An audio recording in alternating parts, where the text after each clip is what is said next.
the city of shifting sand. In the heart of the ancient Silk Road sat a city that defied the desert. They called it Zarkash, the city of gilded streets. To a traveler cresting the dunes at sunset, the city didn't just reflect light, it seemed to generate it. Its walls were limestone, polished to a mirror finish, and its gates were plated in silver. But Zarkash was dying. Not from war, or plague, or drought. It was dying from a rot of the soul. Our story begins with Zaid, a young merchant who had just inherited his father's modest caravan. Zaid wasn't like the other traders in the Great Bazaar. While they obsessed over profit margins and hoarding gold, Zaid spent his nights reading the manuscripts of a scholar named Al-Ghazali. Ghazali's warnings were hauntingly modern. When money loses its moral compass, societies rot from the inside out. As Zaid led his camels through the silver gates, he didn't see prosperity, he saw a fever. In the markets, men were shouting, eyes bloodshot with greed. Prices for basic grain were skyrocketing, not because there was no food, but because the city's wealthiest man, Sultan the Silent, had bought every silo in the province. Sultan wasn't selling.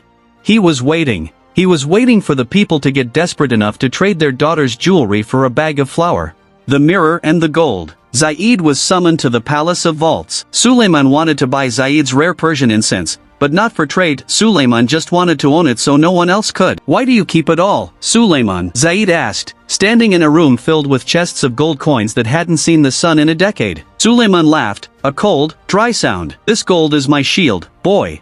In this world, you are either the hammer or the anvil. With this much gold, I am the hammer that shapes the world. Zaid shook his head, remembering Ghazali's words. You've misunderstood the very nature of what you hold, Zaid said. Money is a mirror. It has no value of its own. It only has value because of what it reflects: our trust, our labor, and our cooperation. By locking it in this basement, you aren't gaining power. You are freezing the bloodstream of the city. Dead money is a curse. Sulaiman scoffed. If I have the gold, I have the power. It's simple math. It's not math, Sulaiman.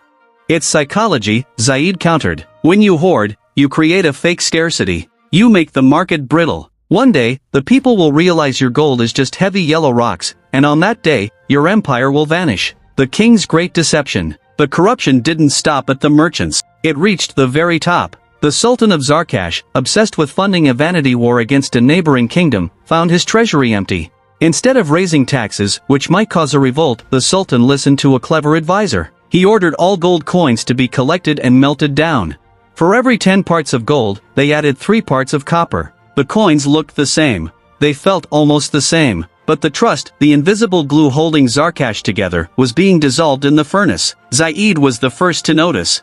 He saw a baker refuse to accept the Sultan's new coins. This isn't gold, the baker spat. It's a lie in metal form. It's the law, the Sultan's guard shouted. The law can't make a lie true, the baker replied. This was what Al-Ghazali had warned about: currency debasement. When a government steals the value of its people's labor through inflation, it isn't just bad policy, it's a betrayal. Once the people stop believing in the coin, they stop believing in the system. The sound of the snap. By midsummer, the tension in Zarkash was a physical weight. The invisible glue had dried up. Because no one trusted the money, no one wanted to sell their goods. The markets were empty. The caravans stopped coming because they didn't want to be paid in the Sultan's fake coins. Sulaiman the Silent sat in his palace, surrounded by more gold than any man in history.